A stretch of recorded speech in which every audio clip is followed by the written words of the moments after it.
Welcome my dear students. ਬੇਟਾ ਸਵਾਗਤ ਹੈ ਤੁਹਾਡਾ ਮੇਰੇ channel let's learn with easy tricks ਤੇ। ਇਸ ਵੀਡੀਓ ਦੇ ਵਿੱਚ ਆਪਾਂ ਤੁਹਾਡੇ ਚੈਪਟਰ ਨੰਬਰ 12 ਘਾਤ ਅੰਕ ਅਤੇ ਘਾਤ ਐਕਸਪੋਨੈਂਟਸ ਐਂਡ ਪਾਵਰਸ ਦੇ ਨਾਲ ਸੰਬੰਧਿਤ ਜਿਹੜੀ ਵੀਕਲੀ ਵਰਕਸ਼ੀਟ 14 ਆਈ ਸੀ ਉਸ ਦੇ ਸਾਰੇ ਕੁਐਸਚਨਸ ਕੰਪਲੀਟ ਕਰਾਂਗੇ। ਪਾਰਟ 1 ਤੁਸੀਂ ਦੇਖ ਲਿਆ ਹੋਊਗਾ ਬੇਟਾ, ਵਰਕਸ਼ੀਟ ਨੰਬਰ 14 ਦਾ ਇਹ ਪਾਰਟ 2 ਹੈ। ਤੋਂ ਸ਼ੁਰੂ ਕਰਦੇ ਹਾਂ ਰਾਜੇ ਆਪਾਂ ਕੁਐਸਚਨ ਨੰਬਰ 1 ਤੋਂ। a ਦੀ ਪਾਵਰ m ਮਲਟੀਪਲਾਈ a ਦੀ ਪਾਵਰ n, ਠੀਕ ਹੈ। ਤਾਂ ਇਹਦਾ ਇਹਨੇ ਆਨਸਰ ਪੁੱਛਿਆ। ਤਾਂ ਪਾਵਰ ਰੂਲ ਹੈ, ਜਦੋਂ ਬੇਸ ਬਰਾਬਰ ਨੇ ਮਲਟੀਪਲਾਈ ਦਾ ਸਾਈਨ ਹੈ ਤਾਂ ਪਾਵਰਸ ਕੀ ਹੋ ਜਾਂਦੀਆਂ ਨੇ ਬੇਟਾ ਜੀ, ਪਲੱਸ। ਤਾਂ ਕਿਹੜੀ ਆਪਸ਼ਨ ਦੇ ਵਿੱਚ ਪਲੱਸ ਲਿਖਿਆ ਹੋਇਆ? ਫਸਟ ਆਪਸ਼ਨ ਦੇ ਵਿੱਚ। ਸੈਕਿੰਡ ਹੈ ਬੇਟਾ a ਦੀ power m divided by a ਦੀ ਪਾਵਰ n। ਤਾਂ ਜਦੋਂ ਬੇਸ ਇਕੁਅਲ ਨੇ, ਡਿਵਾਈਡ ਦਾ ਸਾਈਨ ਹੈ ਤਾਂ ਪਾਵਰਸ ਨੇ ਕੀ ਹੋ ਜਾਣਾ ਹੈ? ਮਾਈਨਸ। ਤਾਂ ਮਾਈਨਸ ਵਾਲੀ ਆਪਸ਼ਨ ਕਿਹਦੇ ਵਿੱਚ ਲਿਖੀ ਹੋਈ ਹੈ ਜੀ? ਇਹ ਵੀ ਫਸਟ ਆਪਸ਼ਨ ਦੇ ਵਿੱਚ ਲਿਖਿਆ ਹੋਇਆ m ਮਾਈਨਸ n। ਅਗਲਾ ਹੈਗਾ a ਦੀ ਪਾਵਰ m, ਫਿਰ ਇੱਕ ਹੋਰ ਪਾਵਰ ਹੈ n। ਇਸ ਰੂਲ ਦੇ ਅਕੋਰਡਿੰਗਲੀ ਜੋ ਪਾਵਰਸ ਨੇ ਬੇਟਾ ਉਹ ਆਪਸ 'ਚ ਮਲਟੀਪਲਾਈ ਹੋ ਜਾਣਗੀਆਂ। ਤੇ ਕਿਹੜੀ ਆਪਸ਼ਨ 'ਚ ਲਿਖਿਆ ਹੋਇਆ? ਸੀ ਆਪਸ਼ਨ ਦੇ ਵਿੱਚ। ਫੋਰਥ ਆਪਸ਼ਨ ਦੇ ਵਿੱਚ ਕੀ ਅਲੱਗ ਹੈ? a ਦੀ ਪਾਵਰ m ਮਲਟੀਪਲਾਈ b ਦੀ ਪਾਵਰ m। ਤਾਂ ਇੱਥੇ ਬੇਸ ਤਾਂ ਬੇਟਾ ਅਲੱਗ-ਅਲੱਗ ਨੇ ਪਰ ਇਹਨਾਂ ਦੀਆਂ ਪਾਵਰਸ ਸੇਮ ਨੇ। ਤਾਂ ਰੂਲ ਕੀ ਕਹਿੰਦਾ ਹੈ ਕਿ ਜਿਹੜੇ ਬੇਸ ਨੇ ਜੋ ਮਲਟੀਪਲਾਈ 'ਚ ਨੇ ਤਾਂ ਮਲਟੀਪਲਾਈ 'ਚ ਇਕੱਠੇ ਹੋ ਜਾਣਗੇ, ਜੇ ਡਿਵਾਈਡ 'ਚ ਹੈ ਤਾਂ ਡਿਵਾਈਡ 'ਚ ਇਕੱਠੇ ਹੋ ਜਾਣਗੇ ਅਤੇ ਪਾਵਰ ਇੱਕ ਸਿੰਗਲ ਟਾਈਮ ਯੂਜ਼ ਹੋ ਜਾਏਗੀ। ਤਾਂ ਇਹਦਾ ਆਨਸਰ ਆਏਗਾ a b the power m, ਜਿਹੜਾ ਕਿ ਹੈ ਆਪਸ਼ਨ ਨੰਬਰ a। ਤਾਂ ਚਾਰੋਂ ਕੁਐਸਚਨ ਸਮਝ ਆ ਗਏ ਬੇਟਾ। ਹੁਣ ਆਪਾਂ ਇਸ ਤੋਂ ਨੈਕਸਟ ਕੁਐਸਚਨ ਕਰਦੇ ਹਾਂ। ਤੇ ਫਿਫਥ ਕੁਐਸਚਨ ਹੈ ਬੇਟਾ, ਇਹ ਵੀ ਇੱਕ ਪਾਵਰ ਰੂਲ ਹੈ। a ਦੀ ਪਾਵਰ 0 ਕਿਸ ਦੇ ਬਰਾਬਰ ਹੈ? a raise to power 0 is equal to, ਤਾਂ ਇਹ ਇਕੁਅਲ ਹੁੰਦੀ ਹੈ ਬੇਟਾ 1 ਦੇ। ਕਿਸੇ ਵੀ ਪਾਵਰ ਜਿਹੜੀ ਹੈ ਉਹ 0 ਹੋਊਗੀ ਤਾਂ ਉਹਦਾ ਆਨਸਰ ਕਿੰਨਾ ਆਏਗਾ ਬੇਟਾ ਜੀ? 1। ਨੈਕਸਟ ਦੇਖੋ ਰਾਜੇ, ਇਹਦੇ ਵਿੱਚ ਬਸ ਮਲਟੀਪਲਾਈ ਦਾ ਸਾਈਨ ਨਹੀਂ ਪਾਇਆ ਹੋਇਆ। ਸੇਮ ਰੂਲ ਹੈ a ਦੀ ਪਾਵਰ m b ਦੀ ਪਾਵਰ m। ਤਾਂ ਅੰਡਰਸਟੂਡ ਹੈ ਕਿ ਇਹਨਾਂ 'ਚ ਮਲਟੀਪਲਾਈ ਹੈ ਤਾਂ ਇਹ ਹੋ ਜਾਏਗਾ a b the power m, ਠੀਕ ਹੈ। ਤਾਂ a b the power m ਕਿਹੜੀ ਆਪਸ਼ਨ 'ਚ ਲਿਖਿਆ ਹੋਇਆ? a ਆਪਸ਼ਨ 'ਚ। ਨੈਕਸਟ ਕੁਐਸਚਨ ਕਿੰਨਾ ਸੌਖਾ ਹੈ, ਦੇਖੋ 2 ਇੰਟੂ 2 ਇੰਟੂ 2 ਇੰਟੂ 2 ਇੰਟੂ 2, 5 ਵਾਰੀ 2 ਲਿਖਿਆ ਹੋਇਆ। ਕਹਿੰਦੇ ਕਿਸ ਦੇ ਬਰਾਬਰ ਹੈ, ਕਿਸ ਦੇ ਇਕੁਅਲ ਹੈ? ਤਾਂ ਬੇਟਾ 5 ਟਾਈਮਸ 2 ਲਿਖਿਆ ਹੋਇਆ ਤਾਂ ਆਪਾਂ ਲਿਖਾਂਗੇ 2 ਦੀ ਪਾਵਰ 5। ਕਿਹੜੀ ਆਪਸ਼ਨ ਹੈ ਰਾਜੇ? ਡੀ ਆਪਸ਼ਨ, ਠੀਕ ਹੈ ਜੀ। ਲਾਸਟ ਕੁਐਸਚਨ ਹੈ 10 ਦੀ ਪਾਵਰ 5 ਦਾ ਗੁਣਾਤਮਕ ਉਲਟ ਕ੍ਰਮ ਕੀ ਹੈ? ਦ ਮਲਟੀਪਲੀਕੇਟਿਵ ਇਨਵਰਸ ਆਫ 10 ਦੀ ਪਾਵਰ 5। ਹੁਣ ਧਿਆਨ ਨਾਲ ਦੇਖੋ ਬੇਟਾ, 10 ਦੀ ਪਾਵਰ 5 ਜੇ ਆਪਾਂ ਇਹਦਾ ਮਲਟੀਪਲੀਕੇਟਿਵ ਇਨਵਰਸ ਲਿਖਣਾ ਹੈ ਤਾਂ ਆਪਾਂ ਇਹਨੂੰ ਰੈਸੀਪ੍ਰੋਕਲ ਕਰ ਦਾਂਗੇ, ਠੀਕ ਹੈ। ਜਦੋਂ ਆਪਾਂ ਰੈਸੀਪ੍ਰੋਕਲ ਲਿੱਤਾ ਤਾਂ ਇਸ ਤਰ੍ਹਾਂ ਦੀ ਕੋਈ ਵੀ ਆਪਸ਼ਨ ਆਪਣੇ ਕੋਲੇ ਚਾਰਾਂ ਆਪਸ਼ਨਾਂ ਦੇ ਵਿੱਚੋਂ ਨਹੀਂ ਦਿਖ ਰਹੀ। ਤਾਂ ਹੁਣ ਇੱਥੇ ਕੀ ਕਰਾਂਗੇ ਰਾਜੇ, 10 ਦੀ ਪਾਵਰ 5 ਹੈ ਜਿਹੜਾ ਓਵਰ 'ਚ ਹੈ, ਜੇ ਇਹਨੂੰ ਆਪਾਂ ਬਾਏ ਪਾਵਰ ਰੂਲ ਉੱਪਰ ਲੈ ਕੇ ਜਾਵਾਂਗੇ ਤਾਂ ਪਾਵਰ ਕਾਹਦੀ ਹੋ ਜਾਏਗੀ? ਮਾਈਨਸ ਦੀ, ਠੀਕ ਹੈ। ਤਾਂ ਆਪਣੀ ਕਿਹੜੀ ਆਪਸ਼ਨ ਸਹੀ ਆ ਜੂਗੀ? D option. ਤਾਂ 10 ਦੀ ਪਾਵਰ 5 ਦਾ ਗੁਣਾਤਮਕ ਉਲਟ ਕੀ ਹੈ? 10 ਦੀ ਪਾਵਰ ਮਾਈਨਸ 5, ਠੀਕ ਹੈ ਬੇਟਾ। 8 ਤੱਕ ਕੇ ਸਾਰੇ ਕੁਐਸਚਨ ਸਮਝ ਆ ਗਏ। ਤਾਂ ਚੱਲਦੇ ਹਾਂ ਆਪਣੇ ਨੈਕਸਟ ਕੁਐਸਚਨ ਤੇ। ਹਾਂਜੀ ਬੇਟਾ, ਤਾਂ 9th ਕੁਐਸਚਨ ਕੀ ਹੈ? a ਦੀ ਪਾਵਰ m ਦਾ ਗੁਣਾਤਮਕ ਉਲਟ ਕੀ ਹੈ? Multiplicative inverse of a raise to power m। ਤਾਂ ਸੇਮ ਬੇਟਾ ਜਿਵੇਂ ਆਪਾਂ ਹੁਣੀ 10 ਵਾਲਾ ਕੁਐਸਚਨ ਕੀਤਾ ਸੀ ਉਵੇਂ ਇਹ a ਦੀ ਪਾਵਰ m ਵਾਲਾ ਕੁਐਸਚਨ ਹੋ ਜਾਏਗਾ। ਤਾਂ ਇਹਦਾ ਮਲਟੀਪਲੀਕੇਟਿਵ ਇਨਵਰਸ ਲਿਖਣ ਲਈ ਆਪਾਂ ਨੂੰ ਉਲਟਾ ਕਰਾਂਗੇ, but this option is not in our options, ਠੀਕ ਹੈ ਹੀ ਨਹੀਂ ਲਿਖਿਆ ਹੋਇਆ। ਤਾਂ ਇਹਨੂੰ ਉੱਪਰ ਲੈ ਕੇ ਜਾਵਾਂਗੇ ਪਾਵਰ ਨੂੰ, a ਦੀ ਪਾਵਰ ਮਾਈਨਸ m, ਜਿਹੜਾ ਕਿ ਹੈ ਆਪਸ਼ਨ ਨੰਬਰ ਡੀ। ਨੈਕਸਟ ਦੇ ਵਿੱਚ ਵੀ ਆਪਾਂ ਨੂੰ ਇਹ ਪਾਵਰ ਰੂਲ ਲਗਾਉਣ ਲਈ ਕਹਿ ਰਿਹਾ। 5 ਦੀ ਪਾਵਰ ਦੇਖੋ ਬੇਟਾ 3 ਹੈ ਅਤੇ ਦੂਜੇ ਪਾਸੇ 5 ਦੀ ਪਾਵਰ ਕਿੰਨੀ ਹੈ? ਮਾਈਨਸ ਦਾ 1। ਤਾਂ ਹੈ ਤਾਂ 5 ਦੀਆਂ ਹੀ ਪਾਵਰਾਂ ਨੇ ਨਾ, ਤਾਂ ਆਪਾਂ ਪਾਵਰਾਂ ਨੂੰ ਕੀ ਕਰਨਾ ਜੀ? ਪਲੱਸ।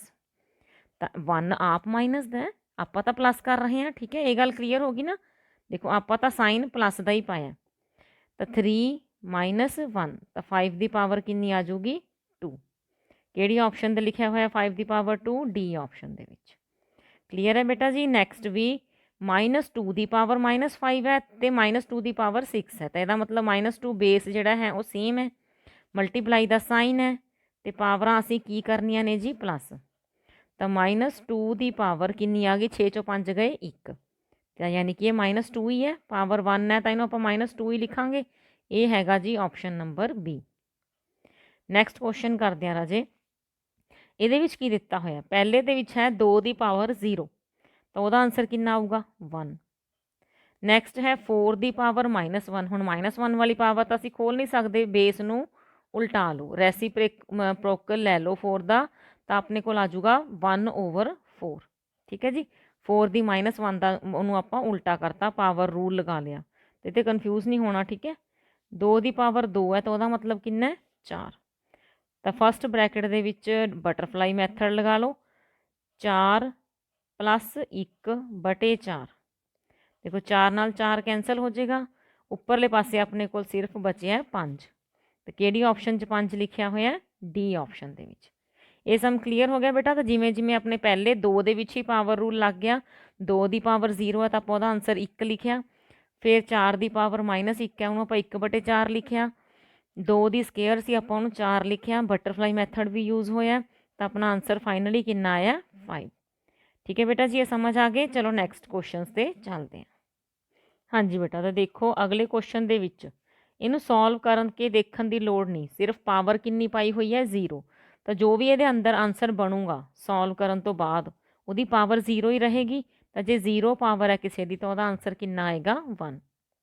ਨੈਕਸਟ ਟਾਈਪ ਦੇ ਜਿਹੜੇ ਕੁਐਸਚਨ ਨੇ ਦੋਨੋਂ, ਇਹ ਮੋਸਟ ਇੰਪੋਰਟੈਂਟ ਕੁਐਸਚਨਸ ਹੁੰਦੇ ਆ ਬੇਟਾ, ਇਹ ਬੋਰਡ ਦੇ ਪੇਪਰ ਦੇ ਵਿੱਚ, ਰਿਟਨ ਪੇਪਰ ਦੇ ਵਿੱਚ ਵੀ ਆਉਂਦੇ ਨੇ, ਤੇ ਜ਼ਿਆਦਾ ਨੰਬਰਾਂ ਦੇ ਆਉਂਦੇ ਆ। ਠੀਕ ਹੈ, ਹੁਣ ਇਹਦੇ 'ਚ ਕੀ ਹੈ, 3 ਦੀ ਪਾਵਰ m ਹੈ ਡਿਵਾਈਡਡ ਬਾਈ 3 ਦੀ ਪਾਵਰ -3, ਤਾਂ ਇੱਧਰ ਆਪਣੇ ਕੋਲੇ ਬੇਸ ਸੇਮ ਨੇ, ਡਿਵਾਈਡ ਦਾ ਸਾਈਨ ਹੈ, ਤਾਂ ਪਾਵਰਸ ਕੀ ਹੋ ਜਾਣਗੀਆਂ ਮਾਈਨਸ। ਮੈਂ 2 ਮਾਈਨਸ ਕਿਉਂ ਪਾਤੇ, ਇੱਕ ਤਾਂ ਆਪਾਂ ਮਾਈਨਸ ਕਰਨਾ ਹੀ ਹੈ, ਇੱਕ ਇਹਦੇ ਮਾਈਨਸ ਦੇ 3 ਦੇ ਉੱਪਰ ਵੀ ਨੈਗੇਟਿਵ ਦਾ ਸਾਈਨ ਲੱਗਿਆ ਹੋਇਆ, ਬਰਾਬਰ 3 ਦੀ ਘਾਤ 5 ਹੈਗਾ ਹੀ ਹੈ। 3 ਦੀ ਪਾਵਰ m + 3 ਹੋ ਗਿਆ ਨਾ, ਦੇਖੋ ਕਿਉਂਕਿ ਆਪਣੇ ਕੋਲ ਮਾਈਨਸ ਨੂੰ ਮਾਈਨਸ ਨਾਲ ਮਲਟੀਪਲਾਈ ਕੀਤੀ ਪਲੱਸ, ਤਾਂ ਇੱਥੋਂ ਹੁਣ ਆਪਾਂ ਕੀ ਕਰਨਾ ਹੈ, ਪਾਵਰਾਂ ਬੇਸ ਬਰਾਬਰ ਨੇ, ਵਿਚਾਲੇ ਵੀ ਬਰਾਬਰ ਹੈ, ਤਾਂ ਇਹਨਾਂ ਦੀਆਂ ਪਾਵਰਾਂ ਵੀ ਬਰਾਬਰ ਆ ਜਾਣਗੀਆਂ, ਤਾਂ m ਆ ਜਾਊਗਾ 5 - 3 ਮਤਲਬ 2, ਤਾਂ ਇਸ ਕੁਐਸਚਨ ਦਾ ਆਨਸਰ ਆਊਗਾ 2, ਬੀ ਆਪਸ਼ਨ। ਕਲੀਅਰ ਹੈ। ਅਗਲਾ ਕੁਐਸਚਨ ਦੇਖੋ, ਇਹ ਵੀ ਸੇਮ ਇਸੇ ਢੰਗ ਦਾ ਹੈ, ਮਾਈਨਸ ਦੇ 2 ਦੀ ਪਾਵਰ ਦਿੱਤੀ ਹੋਈ ਹੈ, ਵਿਚਾਲੇ ਗੁਣਾ ਦੀ ਨਿਸ਼ਾਨੀ ਵੀ ਪਾਈ ਹੋਈ ਹੈ, ਤਾਂ ਇਹਦਾ ਮਤਲਬ ਜਿਹੜੀਆਂ ਇਹਨਾਂ ਦੀਆਂ ਪਾਵਰਾਂ ਨੇ ਉਹ ਪਲੱਸ ਹੋਣਗੀਆਂ। ਰਾਈਟ ਸਾਈਡ 'ਤੇ -2 ਦੀ ਪਾਵਰ 6 ਹੈ, ਤਾਂ ਇਹ m + 5 ਬਣ ਗਿਆ ਬੇਟਾ, ਤਾਂ m ਕਿੰਨਾ ਆ ਜਾਏਗਾ 6 - 5 ਮਤਲਬ 1। ਕਿਹੜੀ ਆਪਸ਼ਨ ਦੇ ਵਿੱਚ ਦਿਖ ਰਿਹਾ ਜੀ, ਬੀ ਆਪਸ਼ਨ ਦੇ ਵਿੱਚ। ਕਲੀਅਰ ਹੋ ਗਿਆ ਨਾ ਬੇਟਾ, ਜਦੋਂ ਆਧਾਰ ਬਰਾਬਰ ਹੋਣ, ਵਿਚਾਲੇ ਗੁਣਾ ਦੀ ਨਿਸ਼ਾਨੀ ਹੋਵੇ, ਤਾਂ ਘਾਤਾਂ ਜਿਹੜੀਆਂ ਨੇ ਉਹਨਾਂ ਦਾ ਪਲੱਸ ਹੋ ਜਾਂਦਾ। ਠੀਕ ਹੈ, ਲਾਸਟ ਵਾਲਾ ਕੁਐਸਚਨ ਤਾਂ ਤੁਹਾਨੂੰ ਹੁਣ ਯਾਦ ਹੀ ਹੋਊਗਾ, -1 ਦੀ ਪਾਵਰ 50 ਹੈ, ਕਹਿੰਦੇ ਕਿਸ ਦੇ ਬਰਾਬਰ ਹੈ, ਤੁਸੀਂ ਕੀ ਦੇਖਣਾ, ਪਾਵਰ ਕਿੰਨੀ ਹੈ 50, 50 ਕੀ ਹੁੰਦਾ ਜੀ ਈਵਨ, ਜੇ ਈਵਨ ਹੁੰਦਾ ਤਾਂ ਇਹਦਾ ਆਨਸਰ ਆਊਗਾ +1, ਜੇ ਔਡ ਹੁੰਦਾ ਤਾਂ ਆਪਣਾ ਆਨਸਰ ਆਉਂਦਾ -1। ਕਲੀਅਰ ਹੈ ਰਾਜੇ ਇਹ। ਹਾਂਜੀ ਬੇਟਾ, 17ਵਾਂ ਕੁਐਸਚਨ ਹੈ, -1 ਦੀ ਪਾਵਰ 51 ਕਿਸ ਦੇ ਬਰਾਬਰ ਹੈ, ਇਜ਼ ਇਕੁਅਲ ਟੂ, ਤਾਂ ਰੂਲ ਦੱਸਿਆ ਹੋਇਆ ਬੇਟਾ, -1 ਦੇ ਉੱਪਰ ਜੇ ਈਵਨ ਪਾਵਰ ਹੈ ਤਾਂ ਤੁਸੀਂ ਪਲੱਸ ਦਾ 1 ਆਨਸਰ ਲਿਖਣਾ ਹੈ, ਜੇ -1 ਦੇ ਉੱਪਰ ਔਡ ਮਤਲਬ ਟਾਂਕ ਵਾਲੀ ਪਾਵਰ ਹੈ ਤਾਂ ਤੁਸੀਂ ਉਹਦਾ ਆਨਸਰ ਮਾਈਨਸ ਦਾ 1 ਲਿਖਣਾ ਹੈ। ਠੀਕ ਹੈ, ਤਾਂ ਹੁਣ ਆਪਣੀ ਜਿਹੜੀ 51 ਹੈ ਉਹ ਟਾਂਕ ਹੈ ਕਿ ਜਿਸਤ ਹੈ, ਹਾਂਜੀ ਇਹ ਤਾਂ ਟਾਂਕ ਹੈ ਨਾ, ਤਾਂ ਫਿਰ ਇਹਦਾ ਆਨਸਰ ਕਿੰਨਾ ਆਏਗਾ ਬੇਟਾ ਮਾਈਨਸ ਦਾ 1। ਅਗਲੇ ਜਿਹੜੇ ਕੁਐਸਚਨ ਨੇ ਉਹ ਤੁਹਾਡੀ 12.2 ਚੋਂ ਨੇ, ਸਾਇੰਟੀਫਿਕ ਰੂਪ 'ਚ ਲਿਖਣਾ, ਸਾਇੰਟੀਫਿਕ ਰੂਪ 'ਚ ਲਿਖਿਆ ਹੋਇਆ ਉਹਨੂੰ ਸਰਲ ਰੂਪ 'ਚ ਲਿਖਣਾ, ਇੱਦਾਂ ਦੇ ਕੁਐਸਚਨ ਆ ਗਏ ਹੁਣ ਆਪਣੇ ਕੋਲ। ਹੁਣ ਫਸਟ ਦੇਖੋ ਕੀ ਦਿੱਤਾ ਹੋਇਆ, 1496 ਤਾਂ ਰਕਮ ਦਿਖ ਰਹੀ ਹੈ, ਪਰ ਉਸ ਤੋਂ ਬਾਅਦ ਬਹੁਤ ਸਾਰੀਆਂ ਜ਼ੀਰੋਜ਼ ਨੇ, ਤਾਂ ਜ਼ੀਰੋਜ਼ ਕਾਊਂਟ ਕਰੋ, 1 2 3 4 5 6 7 8, 8 ਜ਼ੀਰੋਆਂ ਲੱਗੀਆਂ ਹੋਈਆਂ ਮੈਨੂੰ ਦਿਖ ਰਹੀਆਂ। ਠੀਕ ਹੈ, ਰੂਲ ਕੀ ਹੈ ਬੇਟਾ ਇਹਨਾਂ ਨੂੰ ਲਿਖਣ ਦਾ, ਜਿਹੜਾ ਤੁਹਾਨੂੰ ਪਹਿਲਾ ਗਿਣਤੀ ਦਾ ਅੱਖਰ ਦਿਖ ਰਿਹਾ ਉਸ ਤੋਂ ਬਾਅਦ ਡੈਸੀਮਲ ਲਿਖ ਲਓ, ਫਿਰ ਉਸ ਤੋਂ ਬਾਅਦ ਜਿੰਨੇ ਗਿਣਤੀ ਦੇ ਅੱਖਰ ਨੇ ਉਹ ਸਾਰੇ ਲਿਖਣੇ ਨੇ, ਇੰਟੂ 10 ਦੀ ਪਾਵਰ ਕਿਵੇਂ ਪਾਈ ਦੀ ਹੈ, ਤਾਂ ਆਪਣਾ ਜਿਹੜਾ ਡੈਸੀਮਲ ਸੀ ਉਹ ਪਿੱਛੇ ਸੀ, ਕਿਉਂਕਿ ਰਕਮ 'ਚ ਕਿਤੇ ਵੀ ਨਹੀਂ ਹੈਗਾ, ਆਪਾਂ ਉਹਨੂੰ 1 ਤੋਂ ਬਾਅਦ ਲੈ ਕੇ ਗਏ ਹਾਂ, ਤਾਂ ਕਿੰਨੇ ਡਿਜਿਟ ਆਪਾਂ ਦਸ਼ਮਲਵ ਨੂੰ, ਪੁਆਇੰਟ ਨੂੰ ਟਪਾਇਆ ਉਹ ਗਿਣੋ, 1 2 3 4 5 6 7 8 9 10 11 11 ਅੱਖਰ ਆਪਾਂ ਟਪਾ ਕੇ ਆਏ ਹਾਂ ਬੇਟਾ। ਤਾਂ ਇੱਥੇ ਆਪਾਂ ਪਾਵਰ ਪਾਉਣੀ ਹੈ, ਕਿੰਨੀ ਪਾਵਰ ਪੈ ਜੂਗੀ 11। ਤਾਂ 1.496 ਇੰਟੂ 10 ਦੀ ਪਾਵਰ 11 ਫਸਟ ਆਪਸ਼ਨ ਆ ਜਾਏਗਾ। ਅਗਲਾ ਦੇਖੋ 3 ਦੇ ਨਾਲ ਬਹੁਤ ਸਾਰੀਆਂ ਜ਼ੀਰੋਆਂ ਦਿੱਤੀਆਂ ਹੋਈਆਂ, ਪਹਿਲਾਂ ਜ਼ੀਰੋਆਂ ਕਾਊਂਟ ਕਰੋ 1 2 3 4 5 6 7 8 ਜ਼ੀਰੋਆਂ ਨੇ, ਠੀਕ ਹੈ। ਤਾਂ 3 ਇਕੱਲਾ ਇੱਕੋ ਹੀ ਹੈ ਗਿਣਤੀ ਦਾ ਅੱਖਰ, ਉਹਦੇ ਨਾਲ ਪੁਆਇੰਟ ਪਾ ਕੇ ਅੱਗੇ ਉਸ ਤੋਂ ਬਾਅਦ ਕੋਈ ਹੋਰ ਗਿਣਤੀ ਦਾ ਅੱਖਰ ਹੈ ਵੀ ਨਹੀਂ, ਤਾਂ ਫਿਰ ਬਸ 3 ਇੰਟੂ 10 ਦੀ ਪਾਵਰ 8। ਆਪਾਂ ਡੈਸੀਮਲ ਨੂੰ ਲਾਸਟ ਤੋਂ 3 ਦੇ ਪਿੱਛੇ ਤੱਕ ਲੈ ਕੇ ਆਏ ਹਾਂ। ਦੇਖੋ ਮੈਂ ਦੁਬਾਰਾ ਲਿਖਾਂ 1 2 3 4 5 6 7 8, ਤਾਂ ਡੈਸੀਮਲ ਇਹਦੇ ਪਿੱਛੇ ਸੀ, ਆਪਾਂ ਉਹਨੂੰ ਇੱਥੇ ਇਸ ਜਗ੍ਹਾ ਲੈ ਕੇ ਆਏ ਹਾਂ। ਤਾਂ ਕਿੰਨੇ ਜਿਹੜੇ ਅੱਖਰ ਨੇ ਆਪਾਂ ਟੱਪ ਚੁੱਕੇ ਹਾਂ 8, ਤਾਂ ਕਰਕੇ ਆਪਾਂ 10 ਦੀ ਪਾਵਰ ਕਿੰਨੀ ਪਾਈ ਹੈ 8। ਹੁਣ ਉਸ ਤੋਂ ਥੋੜ੍ਹਾ ਜਿਹਾ ਉਲਟ ਕੁਐਸਚਨ ਹੈ, ਪੁਆਇੰਟ ਪਾਇਆ ਹੋਇਆ, ਪਹਿਲਾਂ ਹੀ ਪੁਆਇੰਟ ਲੱਗਿਆ ਹੋਇਆ, ਤਾਂ ਉਹ ਪਹਿਲੀਆਂ ਦੋ ਰਕਮਾਂ ਦੇ ਵਿੱਚ ਤਾਂ ਪੁਆਇੰਟ ਪਿੱਛੇ ਸੀ ਨਾ। ਇਹ ਹੈਗਾ 0.0000007, ਕਿੰਨੀਆਂ ਜ਼ੀਰੋਜ਼ ਨੇ ਬੇਟਾ 5। ਤਾਂ ਆਪਾਂ ਹੁਣ ਜਿਹੜਾ ਡੈਸੀਮਲ ਹੈ ਉਹ ਇੱਥੋਂ ਚੱਕ ਕੇ 7 ਦੇ ਪਿੱਛੇ ਲੈ ਕੇ ਜਾਣਾ 7 ਪੁਆਇੰਟ। ਹੁਣ ਪੁਆਇੰਟ ਤੋਂ ਬਾਅਦ ਕੋਈ ਹੋਰ ਅੱਖਰ ਤਾਂ ਹੈ ਨਹੀਂ, 7 ਕੋਲੇ ਹੋਰ ਡਿਜਿਟ ਤਾਂ ਹੈ ਨਹੀਂ, ਤਾਂ ਫਿਰ 7 ਹੀ ਰੱਖਾਂਗੇ। 10 ਦੀ ਪਾਵਰ ਕਿੰਨੇ ਅੱਖਰ ਟੱਪ ਕੇ ਗਏ ਆ 1 2 3 4 5 6। ਤਾਂ ਹੁਣ ਇੱਥੇ ਸੋਚਣ ਵਾਲੀ ਗੱਲ ਹੈ ਕਿ ਆਪਾਂ ਪਾਵਰ ਪਲੱਸ ਦੀ ਪਾਉਣੀ ਹੈ ਕਿ ਮਾਈਨਸ ਦੀ ਪਾਉਣੀ ਹੈ। ਆਪਾਂ ਜਿਹੜਾ ਹੈ ਡੈਸੀਮਲ ਰਾਈਟ ਸਾਈਡ 'ਤੇ ਲੈ ਕੇ ਗਏ ਹਾਂ, ਤਾਂ ਆਪਾਂ ਮਾਈਨਸ ਦੀ ਪਾਵਰ ਪਾਵਾਂਗੇ 4 5 6। ਇੱਥੇ ਮੈਨੂੰ ਆਪਸ਼ਨ ਨਹੀਂ ਦਿਖ ਰਹੀ। ਹਾਂਜੀ ਦੇਖੋ ਇਹਨੂੰ ਮੈਂ ਥੋੜ੍ਹਾ ਜਿਹਾ ਨਾ ਹੋਰ ਜ਼ੂਮ ਕਰਿਆ। ਹੁਣ ਇਹ ਜਿਹੜੀ 10 ਦੀ ਪਾਵਰ -6 ਜਿਹੜੀ ਆ ਉਹ ਪਹਿਲੀ ਆਪਸ਼ਨ 'ਚ ਹੀ ਲਿਖੀ ਹੋਈ ਹੈ, ਉੱਥੇ ਉਹ ਕਲੀਅਰ ਨਹੀਂ ਹੈਗਾ, ਬਹੁਤ ਛੋਟੀ ਪ੍ਰਿੰਟਿੰਗ ਹੋਣ ਕਰਕੇ ਨਾ ਨੈਗੇਟਿਵ ਸਾਈਨ ਕਲੀਅਰ ਨਹੀਂ ਹੋ ਰਹੇ। ਅਗਲਾ ਕੁਐਸਚਨ ਦੇਖੋ 1.5 ਇੰਟੂ 10 ਦੀ ਪਾਵਰ 11। ਇਹ ਜੇ ਸਮਝੀ ਨਾ 'ਚ ਪੁਆਇੰਟ ਪਿਆ ਹੋਇਆ ਸਾਇੰਟੀਫਿਕਲੀ ਲਿਖੇ ਹੋਏ ਨੇ, ਉਹਨਾਂ ਨੂੰ ਕਿੱਦਾਂ ਸੋਲਵ ਕਰਨਾ। ਤਾਂ 15/10 ਲਿਖ ਸਕਦੇ ਆਪਾਂ 1.5 ਨੂੰ, ਪੁਆਇੰਟ ਹਟਾ ਲਿਆ ਹੈ ਨਾ, ਅਤੇ ਮਲਟੀਪਲਾਈ ਕੀ ਹੈ 10 ਦੀ ਪਾਵਰ 11। ਹੁਣ 15 ਗੁਣਾ 10 ਦੀ ਪਾਵਰ, ਦੇਖੋ ਆਧਾਰ ਬਰਾਬਰ ਨੇ, ਵਿਚਾਲੇ ਇਹਨਾਂ ਦੇ ਵਿੱਚ ਡਿਵਾਈਡ ਦਾ ਸਾਈਨ ਹੈ ਕਿਉਂਕਿ ਬਟਿਆਂ 'ਚ ਨੇ। ਤਾਂ 11 ਚੋਂ ਆਪਾਂ ਇਹਦਾ ਇੱਕ ਪਾਵਰ ਘਟਾ ਦਾਂਗੇ, ਉੱਪਰ ਕਿੰਨੀ ਪਾਵਰ ਰਹਿ ਗਈ 10 ਦੀ ਪਾਵਰ 10। ਤਾਂ ਇਹਨੂੰ ਇਹ ਆਨਸਰ ਨੂੰ ਲਿਖਾਂਗੇ ਕਿਵੇਂ 15 ਦੇ ਨਾਲ 10 ਜ਼ੀਰੋਆਂ। ਤਾਂ ਕਿਹਦੇ 'ਚ ਲਿਖਿਆ ਹੋਇਆ ਆਪਾਂ ਉਹ ਆਪਸ਼ਨ ਲੱਭਦੇ ਹਾਂ 3 3 6 3 9 10 11, ਇਸ 'ਚ ਤਾਂ 11 ਨੇ। ਫਸਟ ਵਾਲੀ ਆਪਸ਼ਨ 'ਚ ਗਿਣਦੇ ਹਾਂ 1 2 3 4 5 6 7 8 9 10। ਹਾਂਜੀ ਤਾਂ ਫਸਟ ਆਪਸ਼ਨ ਹੈ ਜਿਹੜਾ ਉਹ ਆ ਜਾਏਗਾ। ਅਗਲਾ ਜਿਹੜਾ ਕੁਐਸਚਨ ਹੈ 2.1 ਨੂੰ ਮੈਂ 21/10 ਲਿਖਦਾ ਪੁਆਇੰਟ ਹਟਾ ਕੇ, ਫਿਰ ਹੈਗਾ 10 ਦੀ ਪਾਵਰ -6, ਇਹਦਾ ਬੇਸ ਉਲਟਾ ਲਓ, ਪਾਵਰ ਕਿੰਨੀ ਹੋ ਜੂਗੀ ਪਲੱਸ ਦੀ। ਤਾਂ ਹੁਣ ਇਹ ਐਕਚੁਅਲ 'ਚ ਕੀ ਬਣ ਗਿਆ 21/10 ਦੀ ਪਾਵਰ 7, ਕਿਉਂਕਿ ਪਹਿਲੇ 10 ਦੀ ਪਾਵਰ 1 ਹੈ, ਆਧਾਰ ਬਰਾਬਰ ਨੇ, ਗੁਣਾ ਦੀ ਨਿਸ਼ਾਨੀ ਹੈ, ਤਾਂ ਪਾਵਰਾਂ ਪਲੱਸ ਹੋ ਗਈਆਂ। ਹੁਣ 21 ਬੇਟਾ 10 ਦੀ ਪਾਵਰ 7 ਹੈ, ਤਾਂ ਇਹਦਾ ਮਤਲਬ ਆਪਾਂ 7 ਗਿਣ ਕੇ ਡੈਸੀਮਲ ਲਾਣਾ ਪਿੱਛੇ ਤੋਂ, 2 ਗਿਣ ਲਏ 3 4 5 6 7, ਇਸ ਤੋਂ ਪਹਿਲਾਂ ਡੈਸੀਮਲ ਪੈ ਜਾਏਗਾ। ਤਾਂ ਦੇਖੋ ਇਹ ਆਪਸ਼ਨ ਕਿੱਥੇ ਲਿਖੀ ਹੋਈ ਹੈ, ਮੈਨੂੰ ਫਸਟ ਵਾਲੀ ਲੱਗ ਰਹੀ ਹੈ 1 2 3 4 5 6 7। ਤਾਂ ਇਹ ਕਿਹੜੀ ਆਪਸ਼ਨ ਹੋਊਗੀ ਬੇਟਾ ਇਹ ਆਪਸ਼ਨ। ਕਲੀਅਰ ਹੋ ਰਹੇ ਨੇ ਨਾ ਸਮ, ਇਹਨਾਂ ਦੀ ਪ੍ਰੈਕਟਿਸ ਕਰੋ ਵੱਧ ਤੋਂ ਵੱਧ, ਇਹ ਆਣੇ ਹੁੰਦੇ ਨੇ ਪੇਪਰ ਦੇ ਵਿੱਚ। ਤਾਂ ਇਹਨਾਂ ਦਾ ਸਭ ਤੋਂ ਸੌਖਾ ਮੈਥਡ ਇਹੀ ਹੈ ਕਿ ਪਹਿਲਾਂ ਡੈਸੀਮਲ ਹਟਾ ਲਓ, ਫਿਰ ਉਹਦਾ ਜਿਹੜਾ ਪੁਆਇੰਟਸ ਜਿੰਨੇ 'ਤੇ ਆਉਂਦਾ ਉਹਨੇ 'ਤੇ ਪੁਆਇੰਟਸ ਲਗਾ ਲਓ। ਹੁਣ ਹੈਗਾ ਬੇਟਾ 23ਵਾਂ ਕੁਐਸਚਨ। ਦੇਖੋ 23ਵੇਂ ਕੁਐਸਚਨ ਦੇ ਵਿੱਚ ਵੀ ਸੇਮ ਹੈ 0.07, ਤਾਂ 7 ਦੇ ਓਵਰ ਆਪਾਂ ਕਿੰਨਾ ਲਿਖਾਂਗੇ 100 ਇੰਟੂ 10 ਦੀ ਪਾਵਰ 10 ਹੈ। ਤਾਂ 100 ਦਾ ਮਤਲਬ 10 ਦੀ ਪਾਵਰ 2 ਹੋ ਗਈ ਨਾ, ਆਪਾਂ ਬੇਸ ਬਰਾਬਰ ਕਰ ਲੈਂਦੇ ਹਾਂ। ਤਾਂ 10 ਦੀ ਪਾਵਰ ਹੋ ਗਈ ਜੀ 2, ਤਾਂ 7 ਇੰਟੂ 10 ਦੀ ਪਾਵਰ 10 - 2, ਆਧਾਰ ਬਰਾਬਰ ਨੇ, ਭਾਗ ਦੀ ਨਿਸ਼ਾਨੀ ਹੈ ਕਿਉਂਕਿ ਇਹ ਓਵਰ 'ਚ ਨੇ ਇੱਕ ਦੂਜੇ ਦੇ। ਤਾਂ ਆਪਣੇ ਕੋਲ ਆ ਜਾਊਗਾ 7 ਇੰਟੂ 10 ਦੀ ਪਾਵਰ 8। 7 ਦੇ ਨਾਲ ਬੇਟਾ ਕਿੰਨੀਆਂ ਜ਼ੀਰੋਜ਼ ਹੋਣੀਆਂ ਚਾਹੀਦੀਆਂ ਨੇ 8 ਜ਼ੀਰੋਜ਼, ਗਿਣੋ ਕਿਹੜੀ ਵਿੱਚ ਨੇ 1 2 3 4 5 6 7, ਪਹਿਲੀ ਆਪਸ਼ਨ ਦੇ ਵਿੱਚ ਹੀ ਬੇਟਾ 7 ਦੇ ਨਾਲ 8 ਜ਼ੀਰੋਆਂ ਪਾਈਆਂ ਹੋਈਆਂ ਨੇ। ਠੀਕ ਹੈ ਜੀ, ਕਲੀਅਰ ਹੋ ਗਿਆ। 24ਵਾਂ ਕੁਐਸਚਨ 2 ਦੀ ਪਾਵਰ -2 ਹੈ, 2 ਦੀ ਪਾਵਰ -2 ਕਹਿੰਦੇ ਇਹਦਾ ਮੁੱਲ ਕਿਹਦੇ ਬਰਾਬਰ ਹੋਊਗਾ। ਬੇਟਾ ਰੂਲ ਹੀ ਲਗਾਇਆ ਹੋਇਆ, ਦੇਖੋ ਨੈਗੇਟਿਵ ਪਾਵਰ ਹੈ ਤਾਂ ਬੇਸ ਨੂੰ ਉਲਟਾ ਲਓ, ਪਾਵਰ ਕਾਹਦੀ ਹੋ ਜਾਂਦੀ ਹੁੰਦੀ ਹੈ ਪਲੱਸ ਦੀ। ਹੁਣ 1/2 ਗੁਣਾ 1/2 ਦੋ ਵਾਰ ਲਿਖਾਂਗੇ ਨਾ ਇਹਨੂੰ ਤਾਂ ਇਹ ਆ ਜਾਊਗਾ 1/4। ਤਾਂ ਕਿਹੜੀ ਆਪਸ਼ਨ ਆਂਸਰ ਆਊਗੀ ਇਹਦੀ, ਬੀ ਆਪਸ਼ਨ। ਕਲੀਅਰ ਹੋਇਆ ਬੇਟਾ ਇਹ ਸਮ। ਚਲੋ ਆਪਾਂ ਹੁਣ ਇਸ ਤੋਂ ਅਗਲੇ ਸਮਸ ਕਰਕੇ ਵਰਕਸ਼ੀਟ ਨੂੰ ਕੰਪਲੀਟ ਕਰਦੇ ਹਾਂ। ਹਾਂਜੀ ਤਾਂ 25ਵਾਂ ਕੁਐਸਚਨ ਦੇਖੋ ਬੇਟਾ, 7 ਦੀ ਪਾਵਰ -2 ਹੈ, ਉਸਦਾ ਗੁਣਾਤਮਕ ਉਲਟ ਕੀ ਹੈ, ਮਲਟੀਪਲੀਕੇਟਿਵ ਇਨਵਰਸ। ਇਸ ਤਰ੍ਹਾਂ ਦੇ ਦੋ ਸਮ ਆ ਚੁੱਕੇ ਨਾ ਪਹਿਲਾਂ। ਦੇਖੋ 7 ਦੀ ਪਾਵਰ -2 ਦਾ ਜਦੋਂ ਆਪਾਂ ਮਲਟੀਪਲੀਕੇਟਿਵ ਇਨਵਰਸ ਲੈਣਾ ਹੈ ਤਾਂ 1 ਓਵਰ ਆ ਜਾਊਗਾ 7। ਉਸੇ ਰਕਮ ਨੂੰ ਉਲਟਾ ਹੀ ਕਰਨਾ ਹੁੰਦਾ, ਉਹ ਮਲਟੀਪਲੀਕੇਟਿਵ ਇਨਵਰਸ ਆ ਜਾਂਦਾ। ਪਰ ਇਸ ਤਰ੍ਹਾਂ ਦੀ ਕੋਈ ਆਪਸ਼ਨ ਹੀ ਨਹੀਂ ਹੈਗੀ, ਇਹਦਾ ਮਤਲਬ ਇਸ 'ਤੇ ਫੇਰ ਪਾਵਰ ਰੂਲ ਲਗਾਇਆ। ਬਟਿਆਂ ਦੇ ਵਿੱਚ 7 ਦੇ ਉੱਪਰ ਮਾਈਨਸ ਦੀ 2 ਪਾਵਰ ਹੈ, ਰੈਸੀਪ੍ਰੋਕਲ ਫੇਰ ਉਲਟਾ ਲਓ ਅਤੇ ਪਾਵਰ ਕਾਹਦੀ ਹੋ ਜਾਏਗੀ ਪਲੱਸ ਦੀ। ਤਾਂ ਇਹਦਾ ਮਲਟੀਪਲੀਕੇਟਿਵ ਇਨਵਰਸ ਆਏਗਾ 7 ਦੀ ਪਾਵਰ 2। ਥੋੜ੍ਹੀ ਜਿਹੀ ਜੇ ਕਨਫਿਊਜ਼ਨ ਹੈ ਬੇਟਾ ਦੁਬਾਰਾ ਦੇਖੋ। ਜਿਹਦਾ ਵੀ ਮਲਟੀਪਲੀਕੇਟਿਵ ਇਨਵਰਸ ਕੱਢਣਾ ਹੁੰਦਾ ਉਹਨੂੰ ਆਪਾਂ ਉਲਟ ਕਰ ਦਿੰਦੇ ਹੁੰਦੇ ਹਾਂ, ਠੀਕ ਹੈ। ਇਸ ਰਕਮ ਨੂੰ ਆਪਾਂ ਉਲਟਾ ਦੇਣਾ, ਇਹ 1 ਦੇ ਓਵਰ ਚਲੀ ਜਾਊਗੀ 7 ਦੀ ਪਾਵਰ -2।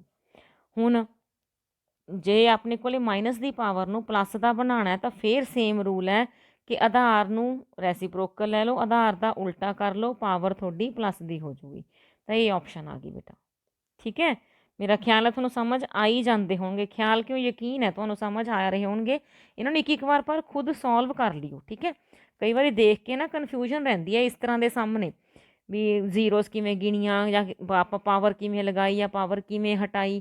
ਤਾਂ ਇੱਕ ਵਾਰ ਮੇਰੀ ਸਲਾਹ ਇਹ ਹੈ ਕਿ ਕਾਪੀ ਪੈਨ ਲੈ ਕੇ 12.2 ਦੇ ਜਿਹੜੇ ਸਮਸ ਨੇ ਪਹਿਲਾਂ ਸੋਲਵ ਕਰਕੇ ਉਹਨਾਂ ਦੇ ਆਨਸਰ ਟੈਲੀ ਕਰਕੇ ਦੇਖੋ ਵੀ ਸਾਨੂੰ ਇਹਨਾਂ ਦੀ ਪ੍ਰੈਕਟਿਸ ਹੋਗੀ, ਕਿਉਂਕਿ ਇਹ ਪੇਪਰ 'ਚ ਆਣੇ ਹੈ ਬੇਟਾ, ਇਹ ਜ਼ਰੂਰੀ ਨੇ। ਚਲੋ 26 ਕੁਐਸਚਨ ਕਰਦੇ ਹਾਂ। 2 ਦੀ ਪਾਵਰਸ ਹੀ ਨੇ, 2 ਦੀ ਪਾਵਰ 2 × 2 ਦੀ ਪਾਵਰ 3 × 2 ਦੀ ਪਾਵਰ 4। ਦੇਖੋ ਸਾਰੇ ਆਧਾਰ ਬਰਾਬਰ ਨੇ, ਵਿਚਾਲੇ ਇਹਨਾਂ ਦੇ ਗੁਣਾ ਦੀ ਨਿਸ਼ਾਨੀ ਹੈ, ਤਾਂ ਪਾਵਰਾਂ ਕੀ ਹੁੰਦੀਆਂ ਬੇਟਾ ਰੂਲ ਦੇ ਅਕੋਰਡਿੰਗਲੀ ਪਲੱਸ ਹੋ ਜਾਂਦੀਆਂ। ਤੇ ਕਿੰਨਾ ਆਨਸਰ ਆਊਗਾ ਰਾਜੇ, 4 ਤੇ 3 7, 7 ਤੇ 2 9, 2 ਦੀ ਪਾਵਰ 9, ਆਪਸ਼ਨ ਨੰਬਰ ਸੀ। ਨੈਕਸਟ ਦੇ ਵਿੱਚ ਫੇਰ ਪਾਵਰ ਰੂਲ ਲੱਗਣਾ। ਦੇਖੋ 3 ਦੀ ਪਾਵਰ -2 ਹੈ, 3 ਦੀ ਪਾਵਰ -5 ਹੈ। ਇਹਦਾ ਮਤਲਬ ਆਧਾਰ ਬਰਾਬਰ ਹੈ, ਵਿਚਾਲੇ ਗੁਣਾ ਦੀ ਨਿਸ਼ਾਨੀ ਹੈ, ਤਾਂ ਪਾਵਰਾਂ ਕੀ ਹੋ ਜਾਂਦੀਆਂ ਨੇ ਪਲੱਸ।